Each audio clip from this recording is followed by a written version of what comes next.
Mama ever say ma PENDREAM TV there osia dem yopo sia madam. Minia Joseph Yamin NDC national organizer wa ahomaso.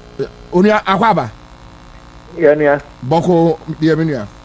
Entimi nya boko sa. Ya mitimi hu eja obi ka akoye ye kasa. But baby ya ba bedru ni. Honorable Joseph Yamin, what is happening?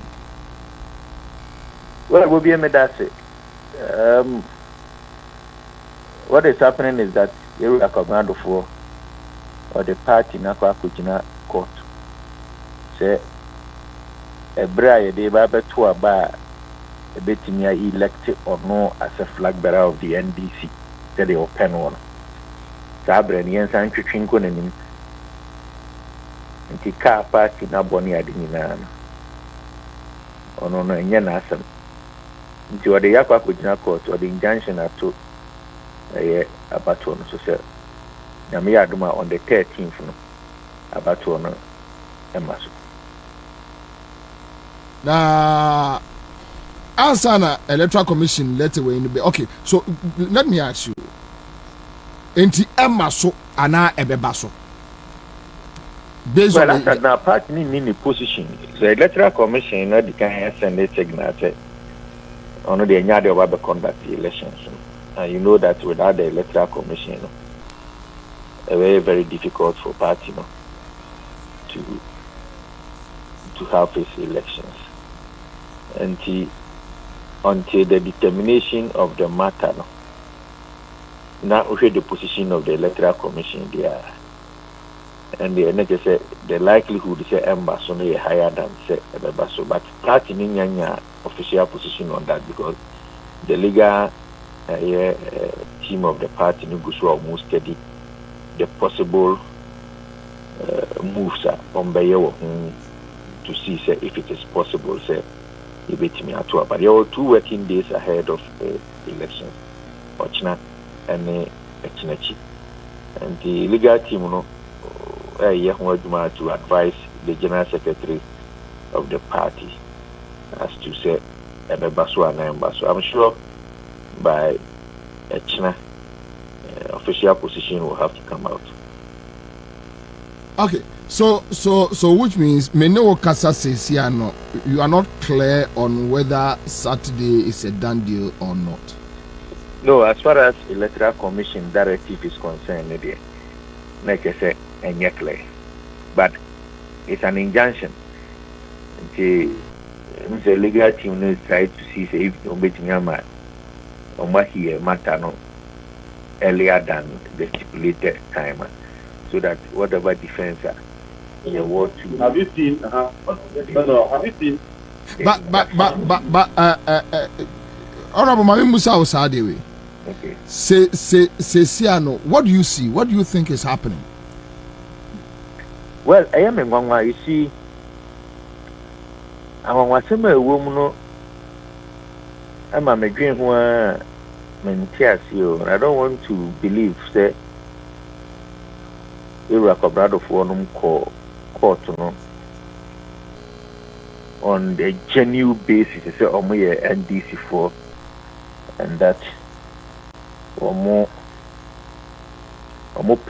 prepare our party and almost a young kind mutusa namon.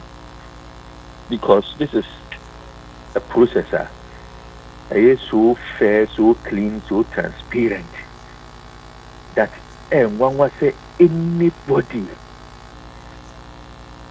can disrupt a process at this last minute. But we meaning how powerful your network is, and I mean the kind of followers are. It's you. So I know very well that Nipa on the doors. Let me try to explain a little bit. If Kwabena Duffour and Duffour really number 1, we are NDC for okay. Number 2, Omo agent Papa Bima NDC no as a party. Daniel Mami and I'm person. Some may not be able to go the extent and make way. But some of us we don't hide our feelings. No credit do baby you're bold enough and say it. Number one, the guidelines of the party. And I'm surprised to say you will be to say a former national organizer among Dr. Kwabena Duffuor's camp. I will not be able to advise Dr. Kwabena Duffuor on this move. I'll be very much surprised to hear say or a part of the reason to Omoko court. And I say on your part of it, I want to find out the opposition to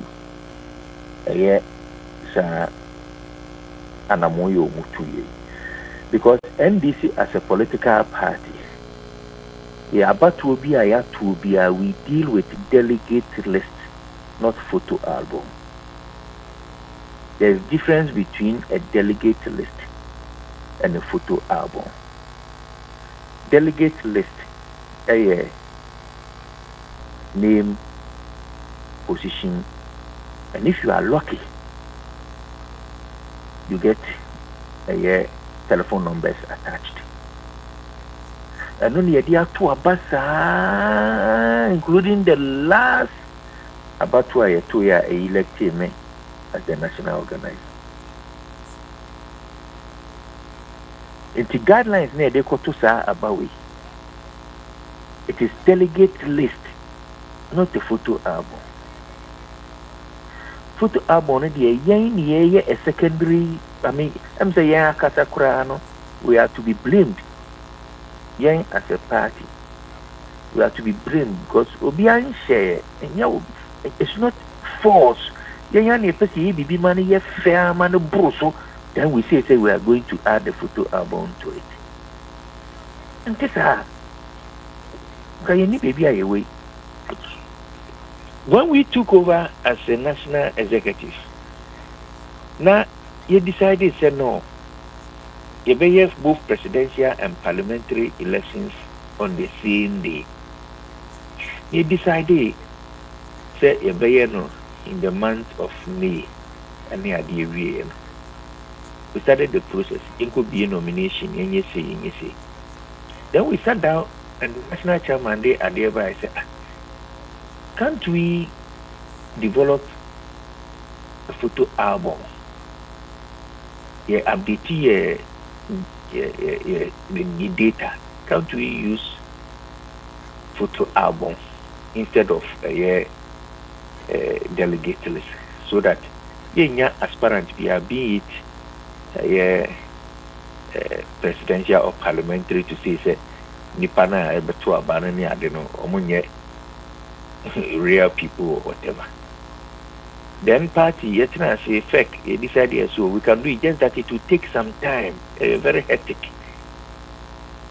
So can you do it? We can do it.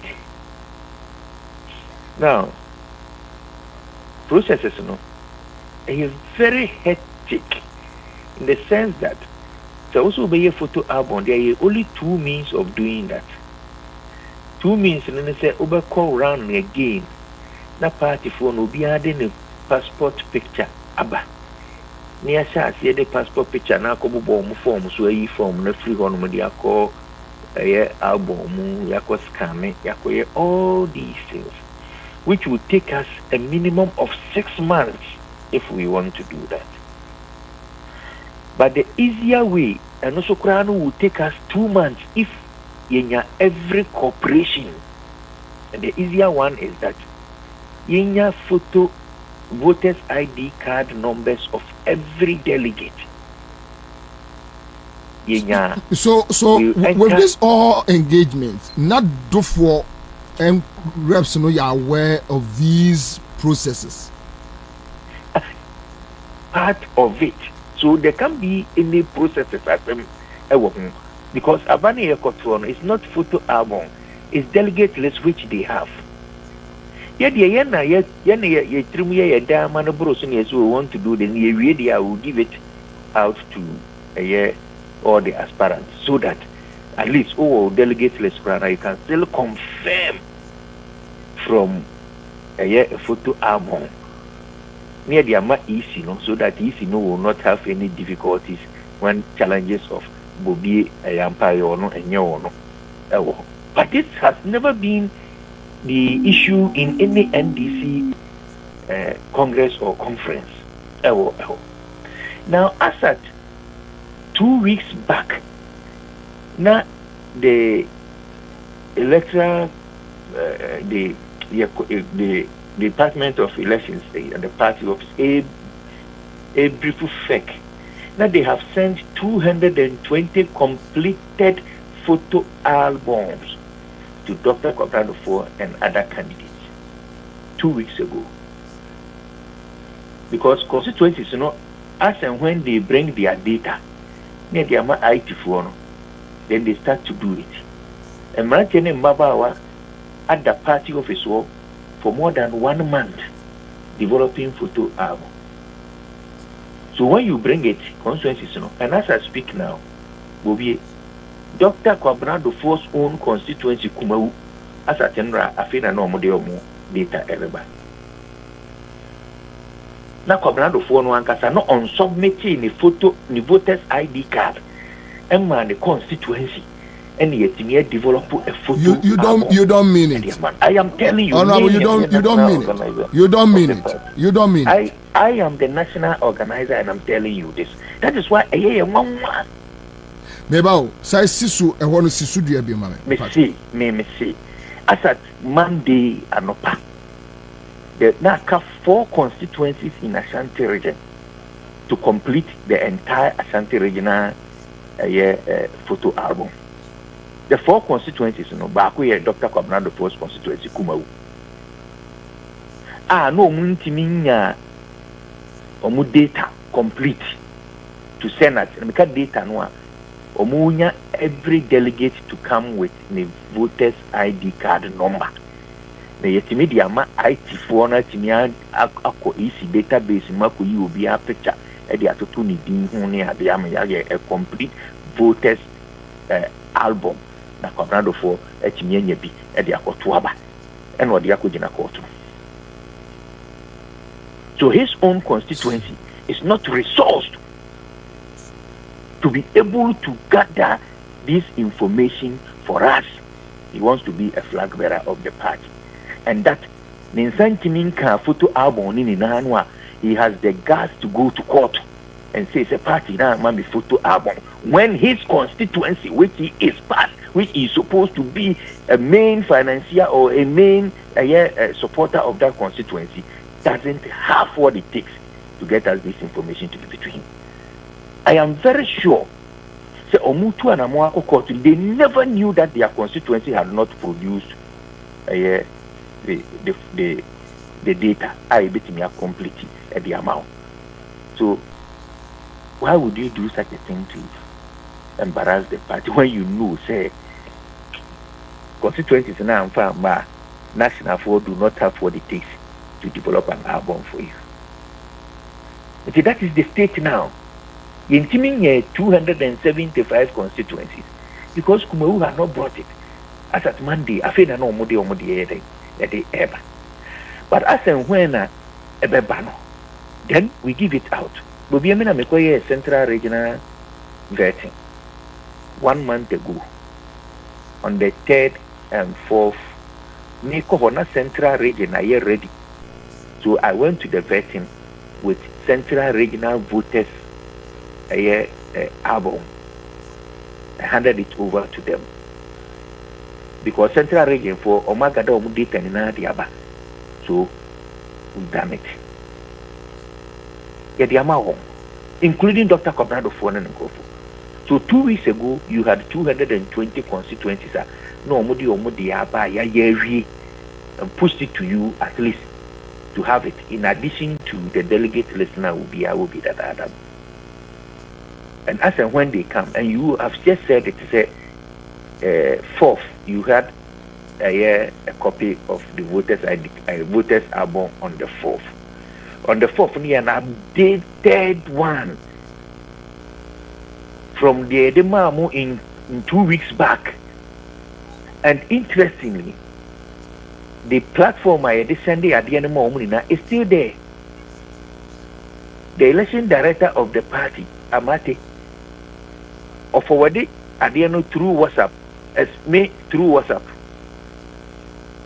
So it's forwarded to Dr. Kwabena Duffuor's team member, Omadikeli no de ama a party no.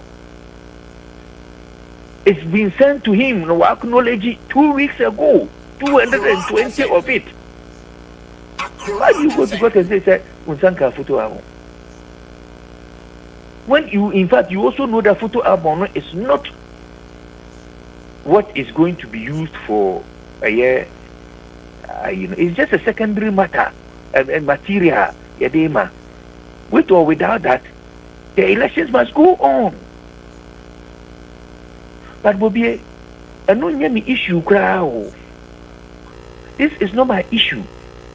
My issue is the intention. And then and I granted an interview to a former station in Kumasi. You can find out from them. Hello, FM. And I raised this issue. I believe that is a calculated attempt by the Duffour camp to destroy the NDC's chances of winning election 2024. And we will not. Don't you think, Chairman Fobekase, as a national executive, you are taking sides? Bobby, you have to take sides. Because as a national executive, national organizer, I'm supposed to win election. And whoever is going to be an impediment on our way, or see a unity in China, I am a say I don't sleep. You will appreciate. Only for me to just get up and destroy everything. Ade, we are supposed to go to Kumawu and win Kumawu for the first time. Now we can't go to Kumawu because of Kwabena Duffuor's action. Wow. Kumawu is Kwabena Duffuor's constituency. Maybe you are doing Yamba so. MPP are in Kumawu. Omabo camp wo Kumawu ever since they elected their parliamentary candidate. Yeah, we cannot invade Kumawu like they have, because we have 13th in May to conduct primaries. After 13th, we have 10 days to enter Kumawu and do everything to make sure that we win the seat. Now, Kwabena Duffuor has taken us to court, which means that 13th needs to mean Twabano. You better know after 13th. At what point are we going to leave the national office and the planning of the primaries and go to Kumawu and go and fight Kumawu and win Kumawu for the party? So we can go. Thanks to Kwabena Duffuor. And you want me to soft? Or say, because I'm a national organizer? It's madness.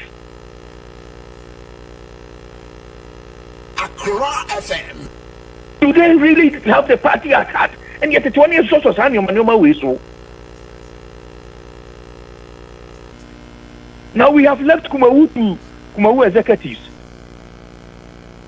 And the MPP are happy because you ain't me, Maho.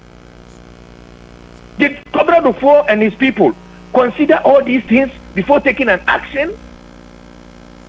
This is the same Kumawu as Dr. Kwabena Duffuor in our platform, so I saw the candidates and say, I will help you win. No. Now, how are we going to get into Kumawu and work to Kumawu for an offer to become the MP of the area? Accra FM. We cannot go as at now. Because 13th we are and can move the entire team into Kumawu. Everybody wants to enter into Kumawu. Every NDC member wants to enter Kumawu. Every NDC potential parliamentary candidate I be elected the 13th wants to enter Kumawu. Now the time to become a parliamentary candidate has been moved forward, which we don't know which time. So, party ni be say, are we going to abandon the presidential and parliamentary elections? On the 23rd. And now we'll just forgo Kumawu and concentrate on this.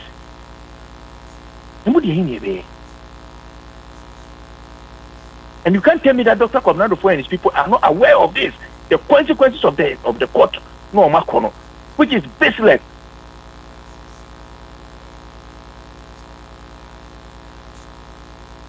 Accra FM. Anyway. All right, sir. Thank you so much. Thank you, Mr. Yamin. Thank you.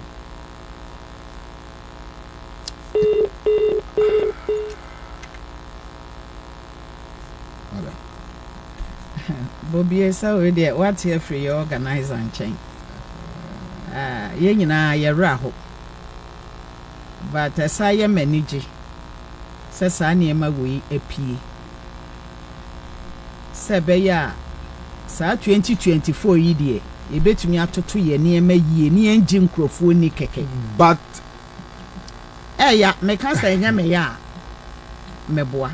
But ɛyɛ deɛ Judas so deɛ wufia no obɛfiri. Nti sɛ ne sɛ bi ma yɛ ɔmo ho so ɔmo yɛ Judas na ɔmo mpɛ NDC ne Ghanafoɔ yie deɛ a ɛbɛka wɔ ɔmo ma ne wɔ ɔmo nana.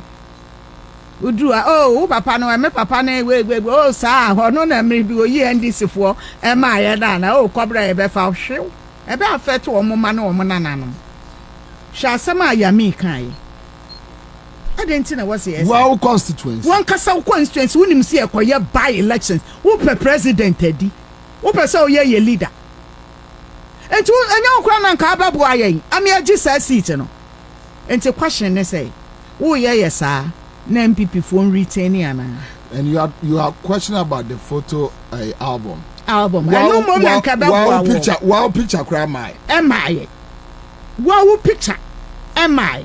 Any a Yankopon a catch there. Chairman no nyina say yemfa pictures enya den. Emrem. Because anyasa ya two abani we are. Ombaka se akwase sankrofo bia. Omunya party fo. Enti woni pakro nya adwen no chama je no Yamin shraw. Pictures na abamu no eye. Two, ya kwato aba by election wo constituency. Uni abema Malibaba. Waba. Enti. Mame komra. Ye lawyer Amaliba. Only lead the NDC legal team. Uni akwaba. Meje so Pacho bokode. No ya pa. So enkomona ye bebre from court injunction to the Electoral Commission. Questioner will be able to say what is the way forward for the NDC come on Saturday. Now the NDC. So and we were at the registry of the court to file what is called an application for abridgment of time. This motion on my file, it will be moved on the 15th, which is 2 days after 13th. And so, as lawyers, we are trying to see if the court will agree to bring the date back to tomorrow or Friday so that we can hear the matter. And then the court is minded that we can go on with our election. So, Amanfo Busa say affected parliamentary primaries no nyina. No, this is presidential. So which means the parliamentary we can go ahead, but I don't think the party is prepared to go ahead in that way because of our funding. So I'm sure the party will not want to do and go back and do again. But that is left to the party hierarchy. But from where I sit, I think the party wants to minimize costs. So, for instance, those in the island communities, they have to travel on the water for a day, go and sleep because your friends, the boats don't go to the island every day. And so, the split into two hours. That means the next time you have to also pay them money to take the boats, go and cook food for them because they have to go and sleep for the elections. And I'm saying, both, it goes like every market day. So that's another cost. Apart from that, you have to pay EC again. So we took that into consideration to do it together. Now, baby, lawyer, I don't know, Saturday, yes, you can predict, but Saturday, because questions are, me phone swayema, I can't even answer all that they are asking me. Bobby, Saturday, NDC betuabano. They should give us up to tomorrow because your file, your application for abridgment of time, every year. So they should give us up to tomorrow. Lawyer, and then Dr. Duffour, and then what say? But in some P in a court, was say the voter register is bloated by 7,000. And only my dear warrior, what the 99 executives now, more branches, you know. And I will multiply that by the number of polling stations we have, like 38,000 plus. And I want you figure. Into one year figure, and ye did register no man, no. And one who say, no one in the figure, no, it's less than it's 7,000 less. And register no more, it's 7,000 more. And I don't think our car say that's bloated. But what year can one constituency executive account, one for regional executive account, one for one cluster group, former appointees account, one for national account, one for MPs account. So that's why I'm saying that some of the issues what they call are born out of ignorance. It only needs some education. So in the crown then you educate them and say that and your branch executives in Kwan on year elections, there are other people. I don't know why you are following me. Yes. So that is why I can say some of the things are born out of ignorance. Into the assembly of course. But even with that figure, the year calculations, if you add the former appointees, you add MPs, you add regional executives, constituency executives, national executives, it will be 9,000, not 7,000. 1 year in calculation per year. So those people are not foreigners. They are part of the party. Now, why the NDC is going for election, MPs vote? Why the NDC? I think everybody, a collocation, why ending? So if you do your mathematics and you leave out the MPs and you leave out former appointees, one case you belong to a former appointee, you don't know that you are supposed to vote. If you do that and go to court, what is your basis? So it's some of those things. Nyama, the best may resolve our office.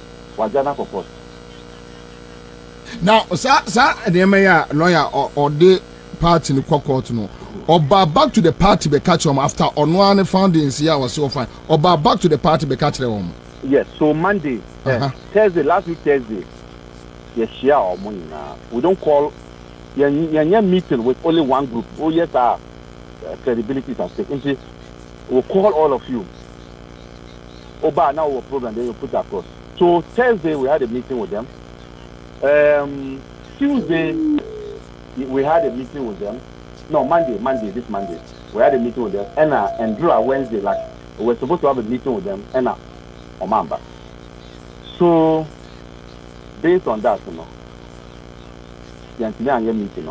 but one of his issues was that photo albums. And I was saying photo albums, they don't have a full complement. Andrew said the photo albums were ready, the full complement were ready. One by, are we supposed to be following you with the photo album? So there are things that can be resolved. Last 4 years, Buzitando had a problem. He raised some issues. Steel Gabriel raised some issues. Last year I was a member of the elections committee. This year I'm a member of the vetting committee. Last year, 4 years. Time six contestants were on the last 4 years. Yeah, last 4 years. So Buzitando had issues with the name. Yes, Buzitando was represented by 50 people. Steel Gabriel was represented by some IT guys. When they raise the issues, we'll meet them and we'll resolve it. One of the issues are that there are duplicated names. No. I'm not name IT, name Libya, but there are duplications. The computer itself will tell you delete. Yes, sir. The computer said there are duplications of names. Over who said the computer itself will say delete. If you underline it, red, delete. Yeah. And then the engineer here away office and I'll court. And that's why I said that no court can ever say that NDC should hold its Congress. What the court will simply say is that Monko resolve the matter. So we'll still come back and sit down and discuss it. So why are you running to court? Now, lawyer Maliba, Pacho, Ghana 4% Busa question B. What do you see in all this? What do you see? Mistake. That question has been asked before. Mistake. It is with the fullness of time that we will know those behind the scenes. When him say, your friend saying, a frog, film you can say, frog. Aponcheni. When him say, if you want to know its full length, this is a woo answer. So with the fullness of time, we'll get to know. Because this suit, it's frivolous, it's mischievous, it's vexatious. And it is meant just to slow down the NDC because it's like we are on the high fly and it's just meant to slow down the NDC. And they have succeeded. And then he said because of the risk, they can't come. So I think those people are happy about that. But the grassroots are angry, they are livid. And may you also will be called. Now, exactly. Calls from every part of the country. MPs are calling.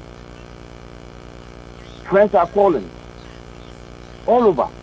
So people are angry and livid. People have started going to the island. The island, you have to travel like the whole day before you can get there on the water. So, what are you doing to the party? Anyway, lawyer, you bet me I see a bomb pie time what she said. Hopefully tomorrow, maybe a better be good from the court. Movie date forward. They can do the hearing, then we can move on. Okay. Yamin shall be brave. Yeah, that's it. All right, so that's it. Back to the studio and yeah, this. Baby, are you doing it? Bobby, yes, Abasa. Say ye name nyansa nchen nyame. Nyankopon nim ne oye no pese ye hu ya tamfo. No oto ye pono wo manim. Na asi. Enti ne te say ye lawyer kan honorable kan. Ye ni hwe ka ne ye kan ne say nyame nya yadom. No omun court. Na Nyankopon fa ne nsanke ka wo mom de ye court. Ni ntwa asem no so ne ye congress. I'll come back to you, but listen, this is where we found ourselves. Well, I think there's always a light at the end of the tunnel. Me mama ya adwen. Oh, say Kwabena me kasimbo studio hatem bia. You see, God is gathering the chaff from the food. God is gathering the enemies from the futurists. One more, ye dachi sebi ye ni da so ni won no. Nyame pese wo yi abonefo no efri apapafo ni. Enu nti no Kwabena wan kasa wo namesake Dr. Kwabena Duffuor. Ada o sha sie se oye sa the decisions to want to run as flag bearer. Ade aba metrim ye di kan pa ye say bia o de ye na watimi abaye wanyanyina so bi say owo mesumi ya say yeah constituency bi in the party ntino or the bepe running mate. And ntino very usual of me and typical of me. I decided, say, instead of going all out at him, why not play to his what we call it? What I call it whims and caprices. Because at that time it was in good faith. I felt it was in good faith. But it got to a point, and okoye in a lunch, and I mean who say. Ne discussing no about the economy no, as at that time the economy of Ghana no na break it down. Instead of Kwabena Duffuor to point accusing fingers at Akufo-Addo and Bawumia wa bon Bawumia, he started discussing John Mahama and made it look as if John Mahama was the reason why Ghana's economy was clashing. Then he gave very frivolous excuses, frivolous reasons, childish ones. Reasons are akwala kreti obeka say we dey say nyansa bi anim.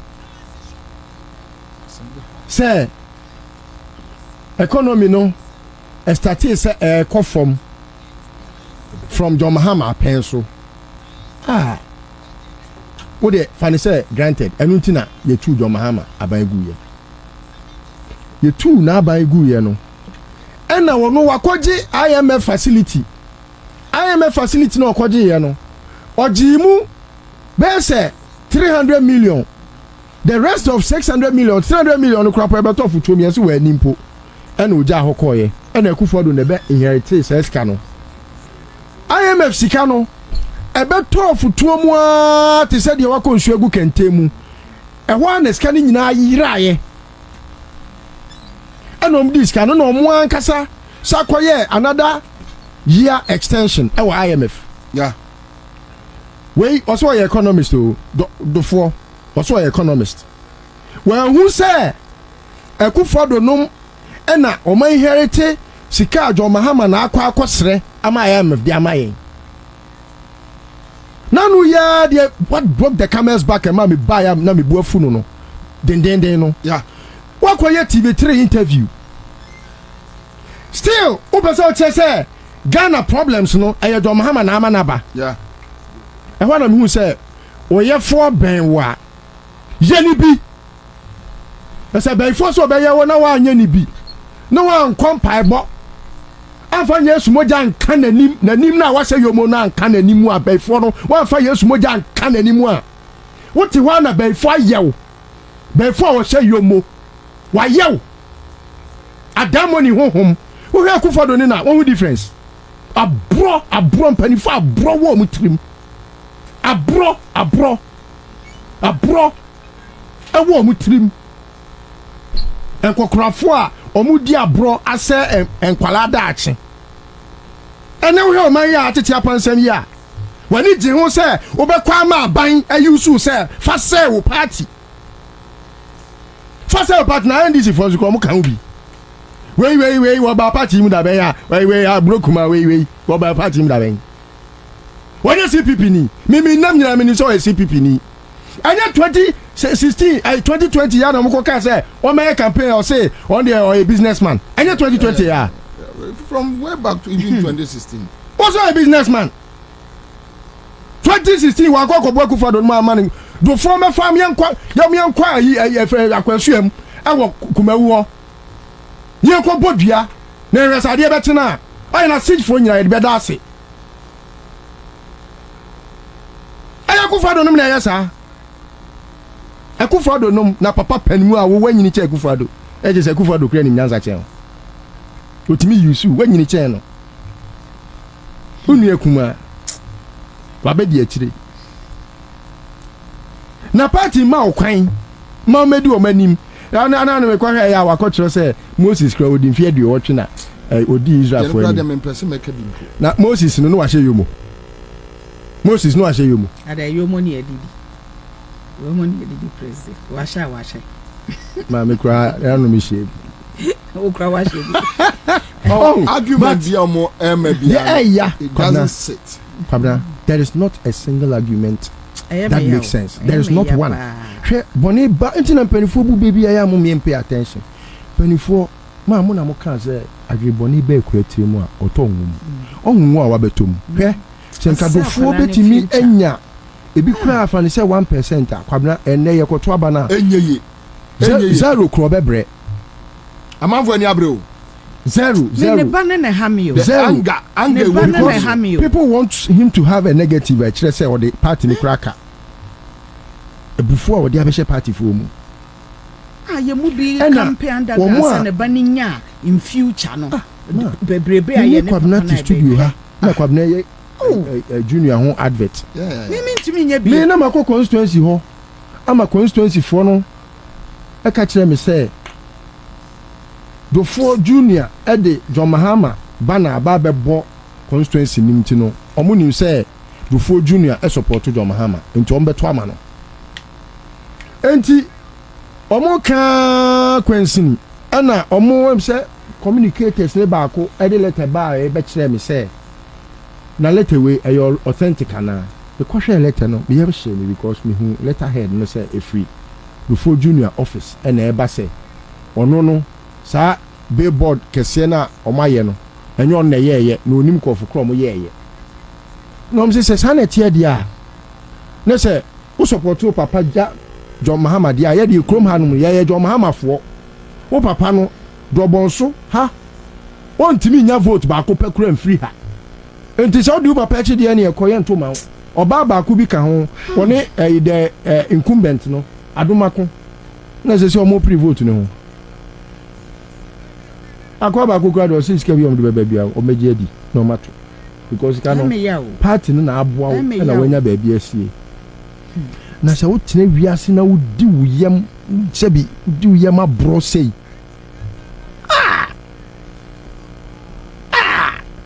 aga man kola kra nya na from ne to omofo hwe nipa omo ye bubo din ya aboa tin jan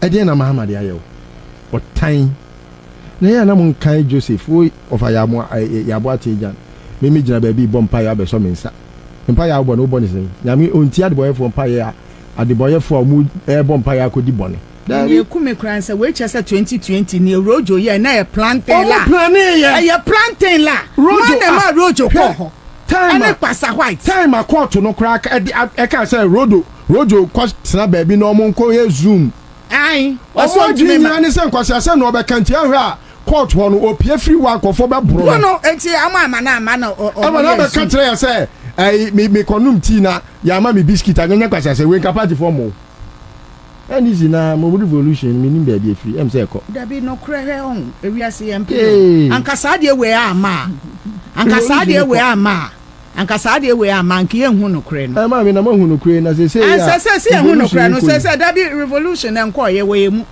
na ka kira wo dabi tie revolution ni kira sai dabi o anu kira sai se bia obi ya de bone anu akokire no wa bodo no hwe si etu America na ekoye Duffuor bibi anka na nko be popular ba on se e man na kwan na emom o creating mess on sa affect no e kina bi na nyo no nko ya ujan ne ba bi ba oh me papa ne ya oh why ade wo ho ye cobra why wa be affect wo mama na wo nana sa de we o mai enye generational case enye je dia mo nkwa de abone nkwa na je papa ye mo boni bia na wa yo bone kwa facha no ni amra no mfa wai rojo no who are bem ya ma obi emu ani enye bibia se yare defo ya na oyade na oyare na jo Muhammad so mfa ya afo adwuma na no obeye ne so we ya se we nya sa prof time wo mo ne prof na ye adwuma nti JDM aba wo so new set of people Sana Rollins so ye new set of people adai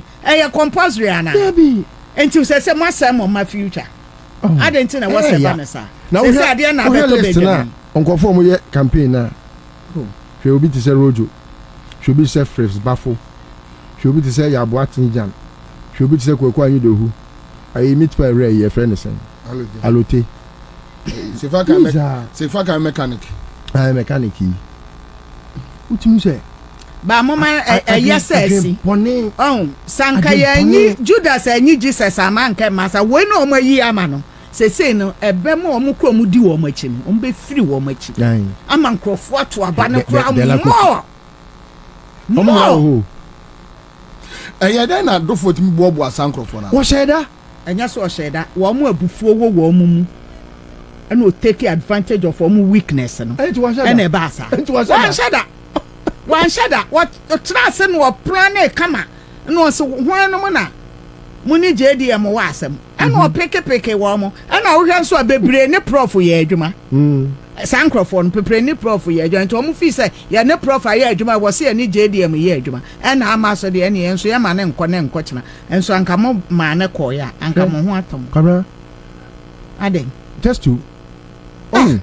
sankofo no obekaya after 2016 I understand me say na say minister no koye adwuma edi o manati Kwabena me pa cho me ne prof na me hwe adwuma stand here kwaku you are nowhere close to stands integrity and capability nowhere ma me ne prof nya adwuma ketu abi mra nowhere Mr. Messi Abasisia so thank you Professor Richard Asiedu NDC Central Regional Chairman Chair Akwaba Yenio Chair we dey say bobi me more mane wa wani tuade enenam wiem Central Region mo ho no mo gene say ho kɔ say eniama te say Yo bobi me that minche we tiefo we and the crime say you frame me quite fini I fair community na ye wie a constituent chairman for in Aba, and when did in combo concerning the elections.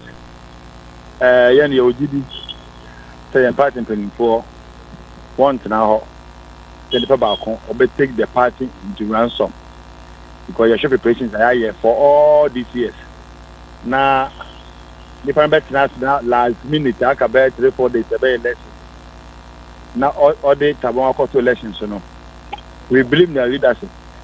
Said they are going to do something about it. In the end, in the election, they were basso. In the preparation, you could say, town version is in BBI, the China Central, the family. In the year was that, the Kwabena election, the Prof, minim say we regional chairman, Ubenya calls. Central Region for say there no more kafa Duffour injunction. What are they saying? Near to say Central Region Angasano. Meaning say Duffour now winning. Or a dear old Rema yet. And the baby can say JM. The you get pocket of Prof. What so we know I said Duffour by Central Region tour. That's all about it. Now I'm saying all about Central where Delegate say and after. Only the encouragement said that when him saw can election whatever. Into any by now or can when him say one the watch on say election no about some of John Ram, 99.99% of the Akoda dream. And one a year dream.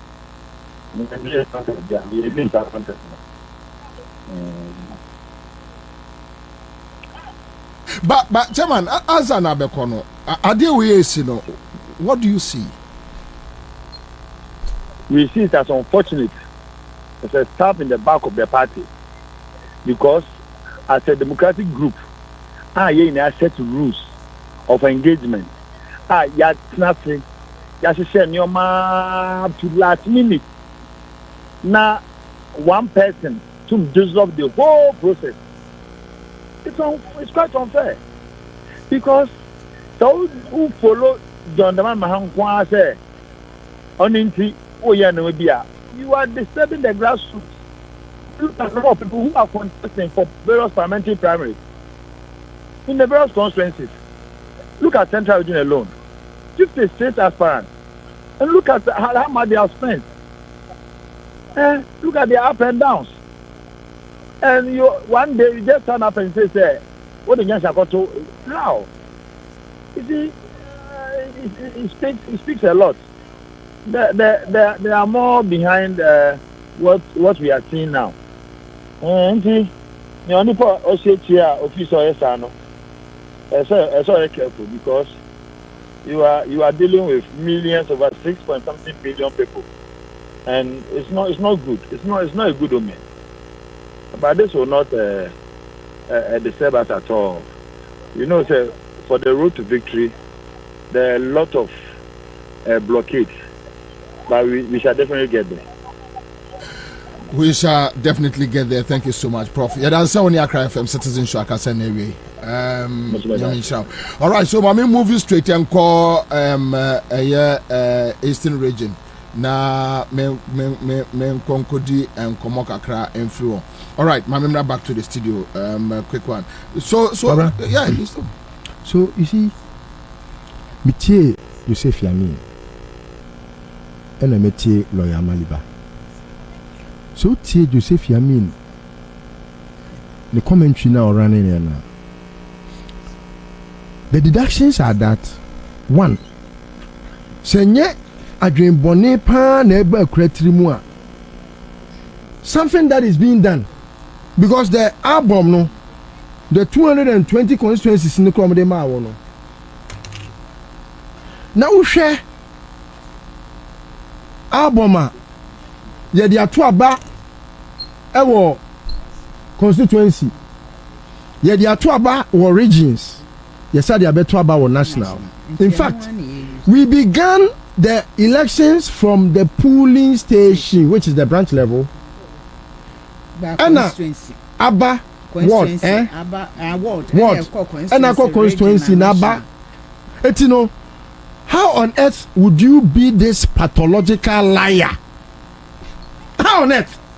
Unless you want to be a professor or a magician. I'll wait to imagine baby. So you want to mean there was no album? And I say Dunketia became a chairman. How did he become a chairman? You have to be a pathological liar to state categorically say there are the word no use and the discrepancies. Kara, in law, your Friday be approbate and reprobate. Now I had to say document a fire document a fire to you where you think things are not favorable to you no. What you say any favorable to you dear, then you have to reprobate. Say favorable to you there, you are approbating. Yeah. Enya law school kwa ye ma me no efie bra sa na tie. Oh. Na efie bra. Duffuor ye no. Dia Duffuor ye no. Ah. Oh, mami de me de me no eye o. Ade na wa ye no. Me mami commissioner. Ade na wa ye no. Enti na me fra white no. Yes. Etwa sa ba na aba. Hwe. Mami asem o kan ya. Etwa sa ba na aba. Abna. Me hu han. Me hu han no. Hwe time bia wo behu adeboyefo sei NDC mu no party ni dinkoni. How? Yes, meka DFP asem. Okay, Francis no. Sabre no. Em say mama na na propaganda secretary eh. Na entokwa bia mai. Enye say bia bibi. People just tried their best to give the dog a bad name just so that they can hang it. They gave the dog a bad name and hanged the dog.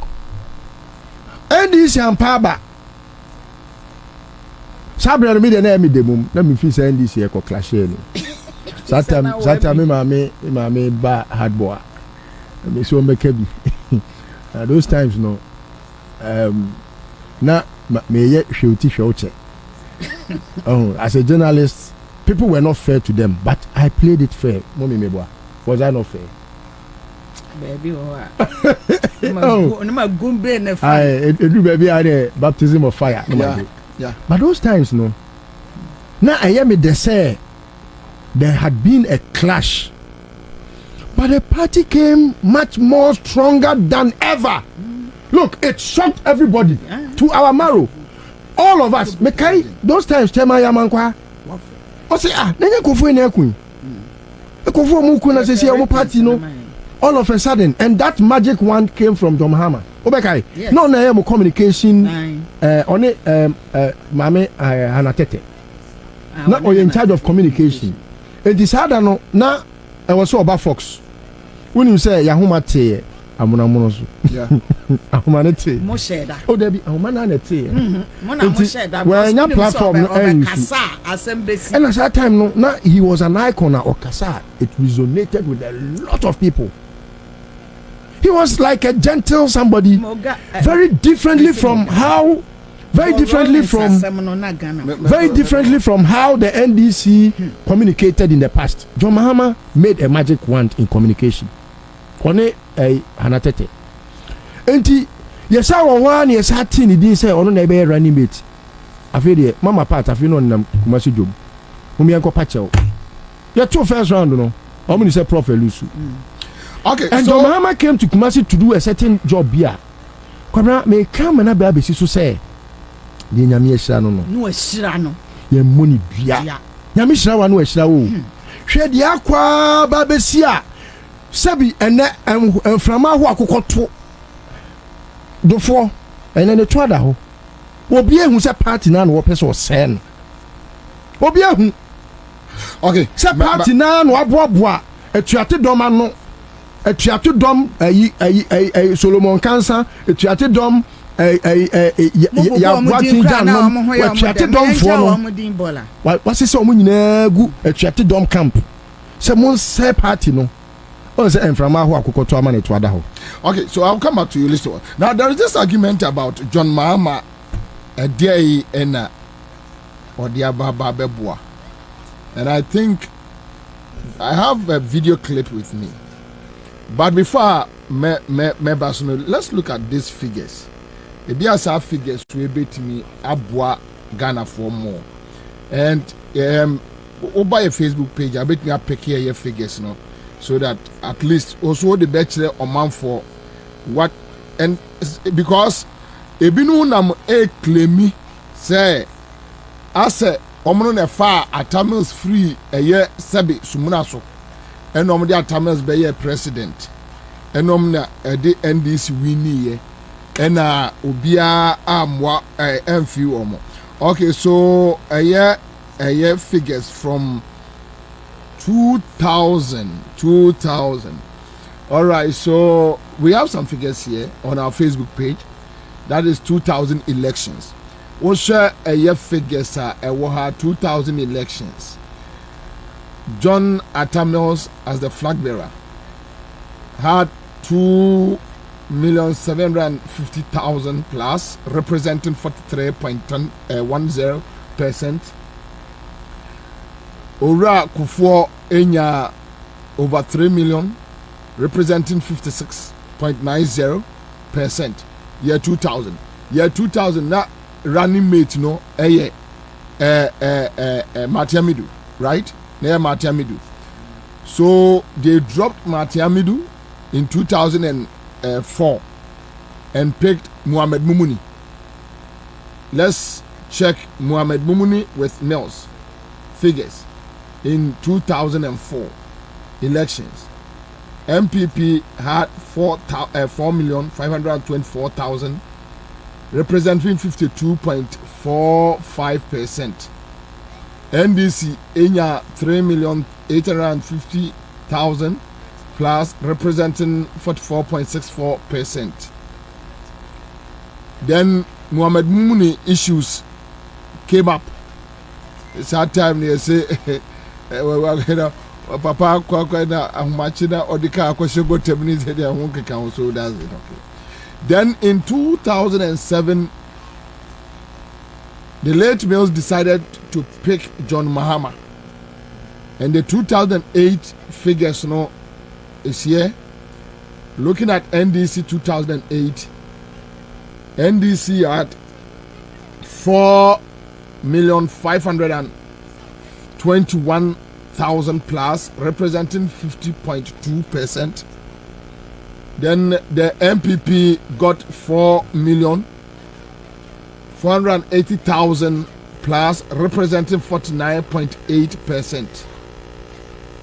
These are the figures. This is what Mahama added to NDC sources. Now, you got here a former President Rawlings, the late Rawlings, the founder of the party. You got here on what he said and what he prophesied about the man John Dramani Mahama. And I think about Obia a discourse. Yeah, about these primaries and where we are heading towards to. You better go in concrete.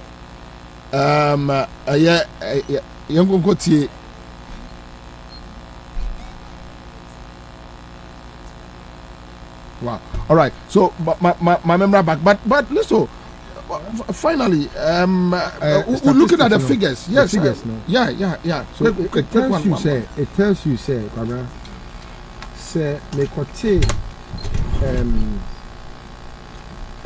this friend is saying the last 2004. No? Yeah. Semete the 4,521,032 minus 3 million. Yeah. 850,368 more votes in Kwa Abeka votes in Kwa Abeka home. 670. That is from 2004, 2008. Send it back out. 670,664. Okay. So, John Mahama's effort, after Professor Mills used, was it Alhaji Nana last? Yeah, Mamuni. In 2004. Yeah. John Mohammed's magic wand brought 670,000 votes and gave the NDC the victory. My mene Jaja Enkoya Juma Emrasisi. Ibrahim Jaja, a Greater Accra Regional Vice Chairman. Chair, Akwaba. Yeah, and you know, net is a Radiadum Boko mini opinion. Na Yamiadum, ya Boko, Sunya Boko. Babia NDC Mwababe Druni. Yeah. And I don't know whether Muguso Bwabwa Moho for Saturday, but the Mwababe Druni, Alaji, as regional executives, the Mwaka. Oh, I'm say, yeah, Bicha, a TF I dear woman is a greater Accra de Yabwabwa home. Emma, ye the Bibia to talk with Yankumboa. Saturday, pass any problem there. Ye Bibia that we are ready. Emma, Yankumboa water room and Greater Accra regional executive. Ye meet Emma, other issues that are standing. How we are going to handle the issues in the constituencies and manage the situations and other things. But what with the twist of events, Duffour the party in the court, one electoral commission's statement. Yeah. Jaja, as regional executive, what do you see here? Yeah, as a regional executive, I would say if there is something in case of court. I say go because I have internal elections there. So if you have an issue, at least there's me any party hierarchy international. Now should be pour heart to them. And definitely they will understand. Because you are a candidate. And you know candidate show any concept that as I said to work on that. So that at least you may be on TRC no.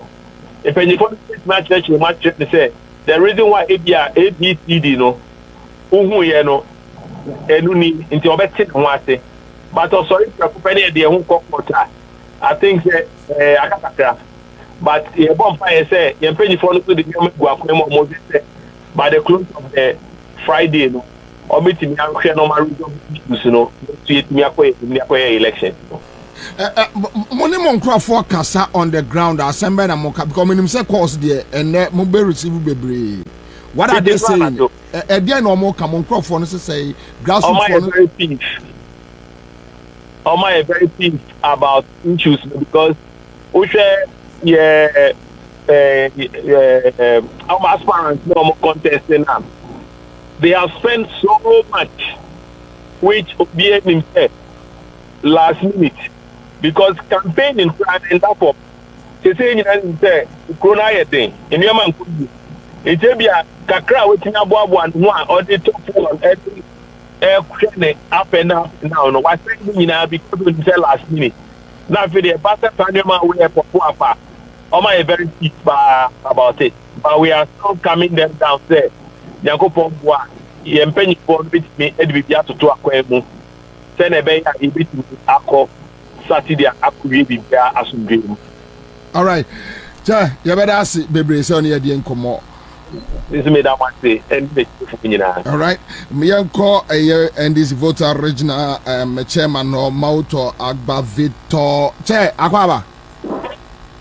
It's written true. I don't speak true. All right, sorry, Chair. Okay, so you are welcome on the Citizen Show. Quick one, I know you know exactly what is happening. You have heard of the Duffour's injunction, you have heard of the Electoral Commission statement that they cannot supervise the coming Saturday NDC primaries. I hope you have this information. What do you see here? What do you think? What is happening in voter region? What are your people saying? No, the people of the region are just disappointed in the action taken by our comrade Dr. Duffuor and his team. We were geared up for the primaries on Saturday, and then we were hit by this disappointment. It's largely a disappointment for every party person across the country. Now, tell me, quick one, whether you guys are still on preparation, a process for Saturday, or you have just asked your people to hold on? No, we're still going ahead with our preparation. As I'm speaking to you, there is a team going around inspecting our venue for the conference, or for the elections actually, on Saturday. Nothing has stopped. But have you spoken to the national executives? No, definitely we are in constant touch with them. And have they given you any assurance that Saturday, Keneke, the election is coming on? Chairman spoke this morning. He's giving us all the assurance that nothing will stop the election from happening. And I believe that they would also engage and then use the right process so that we don't get into trouble. Chairman, I know your prowess. I know how intelligent you are. I know definitely you have been sitting back watching. Tell me, what do you see here with the issues from Duffuor's camp? Well, basically an internal matter. They are dissatisfied with an aspect, but some of us know that they've been given the delegate list. What I see is a little confusion between the delegate list and the photo album. The delegate list is what is stated and approved by all of us at the National Executive Committee meeting to be given to any contestant or any candidate contesting both in the parliamentary level and also for the presidential. And I know all of them have access to the delegate list. We have the photo album that has generated a little, discomfort here and there. But it's being resolved lightly. Because the ones sent to voter region, we detected some anomalies. We had asked the constituencies to resolve them. And 90% of them were resolved as of 3 days ago. So I don't really, we were just taken aback that somebody would. So while we're going around, who are we meeting? Are we meeting photo albums or we are meeting delegates? Obviously, you are meeting delegates. Yes. So, which means from where you sit, you think... Who were they meeting when we were campaigning? I don't really understand. And that the people of my region are really taken aback. And I believe that cool heads must prevail. Otherwise, this confusion is so unhelpful to the party. Tell me how things will be like come Saturday if NDC is not able to hold these primaries. Tell me. On Saturday, we'll elect our parliamentary candidate. And definitely John Mahama would win this presidential primaries. In the voter region, I know, because I always speak to the delegates, they tell me that they will vote for John Mahama. There is no two ways about that one. And my people are very unrepentant about it. They speak about it openly. And, we know that John Mahama certainly would win the presidential primary. Anyway, all right. Thank you, sir, for speaking to Accra FM. Thank you very much. All right. So, quick one. My main kofa Kevo, Eastern Regional Chairman. Ora Kevo, Mark Oliver Kevo. Chairman, Akwaba. Yeah, Commander. Boko, Chairman, maybe more bedroom you. Eastern region and Komoba and Koso. Oh, yeah, boy, I feel my time. I mean, Jack, Matthew Puna, Yaboya, a transfer minute that the best chance. Maybe I could try it. But, Chairman, say easy statement, someone. Sir, or no, I can't be. I can't be. May want GD1 penny from as a bedroom channel. You see the cat half of Florida. That's all about the energy. I didn't know, Chairman. Eastern region forces say, almost say. What are they saying? Just Obia cried just because some in a reorganization. And then round one shot you. Yeah, reorganization, you call around, yeah, registration of membership. You are 2 about branches, branch executives. Some branch executives, and Ababa Baby constituency executives. Constituency executives, Ababa Baby regional executives. Constituency executives, new regional executives, and Ababa Baby national executives. former appointees are almost eligible some better about Yedim Dada. MPs are almost to about Yedim Dada. It is able we a serious person be a person would depart anymore. And suddenly a baby National Congress no. Now we could register that. We could not be so crumpled across so compare register. May contest as regional chairman. May kono na menye regional executive. Ma ha me ho ankohwese me kwakwakohwe delegate list and said ye wie constituency executives na me ankasa ma compile me delegate list kita me.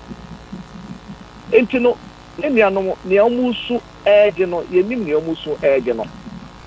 Because delegate list obia o ye serious bia wo delegate list. Party no so about delegate list 5 weeks ago. The amount delegate list 5 weeks ago. O me kan try say o ba pro no. Ukodu baabi no. Omo esu hia omo na nya omo na wo hia. Won ka bibia san kire. Ye ntene sa. Na emomu party no say going forward no. Opesa no akasa eye photo album of all the delegates. And all say anka election we no. Anka obetimi e de aka ho a. Say the be ya dipa no e picture nie. Dipa no din so e wo list ni o de ID ba na o de akwakwakoto aba. Eye additional feature keka e de ka ho. Ye pattern hye no. Abatwa ya to so fa ni nyina no bia ni wa ye de photo album aye. Etu tiri ma maybe na photo album no so ka say ye ma o photo album for all the 276 constituencies no. And until my uncle what is a constituency do or parliamentary candidate, you know, a cassette delegate listing, you know, almost the injunction to about this. Obia knew how I said because the same delegate list now they to parliamentary, and no one is under to presidential. If you are into a parliamentary candidate, you will be a crowd of say or betwaba. Will be a crowd of say uncle Twaba. Na sabe. Okwade well bia wa homwa ensi ya obetumi akohu party so party sabe say dem hwe ade no ma hobo ansi say dey atete say baby bibiri ho a onkonko wie no o say bia ma hobo ansi ye say be ya mama me na ochi bi nka ho na me nko wie na party na hwe say ampa ebetumi atwen wa na say ntimi ntwen ye ntimi ntwen wa ne nyina ya ko yanim but say wo de ebe kofa court na wo de twe obia sign ade no sabe na ya kwa ese be party na wo ka se da akoma so no amanfo ebe susu se ebia na mpisa eti how but se be aka bia nka 2% go benya na oyisin regional that dey we ya akoso ni ti wa hwe ya na ni nyina akwa nti ya wo hwe a we nti obetumi nya -0 Kwabena de ke kakwe die omo na chitafo kakra bi tu plan ko betwa ma no abufuo ya ba Oma wo se no ade we de me se anka ya anum kwa de di yen anka ke person se ya anka sa ya ho na mu de bedi e bi se part of when brea mo petumie part of when brea mo petumie no ya mpenke kawa bia ene mpese obi an so betwe asan eti e be strom abato de okwa abato a enye by force chinchina se wo wini yenu bi akọ election ebu ohwa yeluzu ani akọtena fie na yakwakoboa ni owini ye no ne aye sa na ye no wo but am say ade no chance na omo boje ne so sado wa hia no gina baba wa no am say ben ya manfo gina ba bi on pese mu gina no e no wo say nsu ya fa Kwabena eno a but aye lit ba bi adu no sabe bi anu ha ebetinya sa Omra meje prepon le enko eni ni ntimi kwankwa ko hia NPP na yen papa te na power. Anyway, Dr. Mark Oliver Kevo is the regional chairman. Chairman, yeah, that's me. Kwabena, me that's it. Yeah, chance so a ye be dim komo. Patch you, chairman. Me that's me. All right. So listen, I'm say I'm perform 24 views kakra, I don't know. About 5 regions down. So unfortunately, unfortunately we don't have much time. But it seems say the Omunyina can say Dr. Duffour no benya 2% Aswati. Oh. Minua Otame Kwame. in a bonum be. Say, Mintina Usum if you tutu. Na onenam abosomfo so na madusifo so nam court a otu a omfa fom onenam soronko a John Hamas ana oti o se na amafo nim se omugu John Mahama animu ase 2016 akoton nama MPP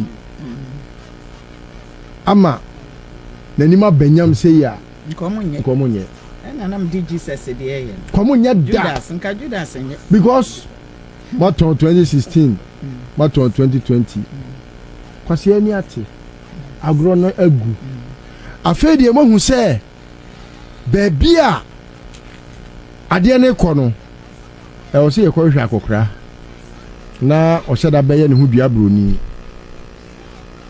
hwe ne totiate. These are regional executives. These are people that were voted for by the branches.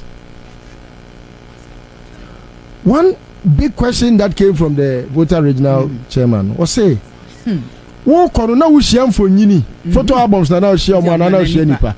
Eti wo ye campaign no. Whom were you campaigning to? Oh, so you penny na wa adwene wo from say ya na ha adwen. Okay, so who did not attempt? Anya say who did not attempt. Penny adwen wo from adanse mpen kwala o mabodam na o magimi ni nwe mo nyani. Ombenyini. Se nyame ama ankoye so de ani bia ma yere mo antina ni so ama na ehu nyansa. We odi sa be ko wom. Me bompa search na na oba JBB. What must say? And you see, it's part of their plan. Me bompa so. Say yenya dia yedi be destroy party no ebema party no kra ba news mu na yebo mi din Duffuor nani gia no just because of bank obi anan say wo mo yes say be ya wo mo constituency no NDC nyaman anan say that is part of their machinations. You see, Yamin was very strategic with what the they are doing is adebia begu NDC enimu asinom de ashe John Mahama. Yes, that is what they are. Anything. Wa wu kromu ananya ho na do. Only krom. Anka oso obo ayemi e win. Obi also be flag bearer. Anything. You could not even make efforts to win your constituency. Odi enka odi me fu ani hwe Ghana ha ba bia o constituency. Fa no be your trump card say me I delivered my constituency seat in parliament. You could not. Such a failure wants to be the reason why NDC must have a flag bearer. Why not? Yes, because we deliver receipts. Yes, because his aim in future because his aim no in the interest of the NDC name no any selfish and parochial interest. Bank in Tino more chicken say you see my bank no my bank no Madam Anita almost share campaign as no so busam nuale to her enemy production crew ya ni won komokra da ha because we felt like Duffour a penny or so be contest ya why in NDC they believe in democracy. Let's allow him in so far obia ni di obia Duffour ya campaign on car same obia inti e dey na inti e kra no ha no discussions that because near say agro bi na omu di agro keke until a free Monday no yes and ma ye city upset there be say yan constituencies no ntumi nko ni nyina anti onya delay kakra ntumi nko half kra Monday no me Sunday na dey be chi Monday no so ko hwe me poster anaju be 1 am and omo national security for guys ni be friend me say look ade say na e ba ntumi post anaju be around 1 say ade chi anopa 9 adofo no ntu obi o hwe me poster anaju ni bia no obehu. So I want a man. Some of us are sitting up say akwawe aso money abre say ombedi bone and the enkomobia say binum ye namfo omokoba no mo MPP for na betrase no masre no mabebonsri hehe. Then we realize that your time but mempesi e be ko personal unim say Duffuor de na oye no oshase free Ibrahim Amaso. Yes, when he was the finance minister. Sesiana Simbi clicking me. Oshase from Ibrahim Mahama or your finance minister Odi Ibrahim Mahama Bonibi.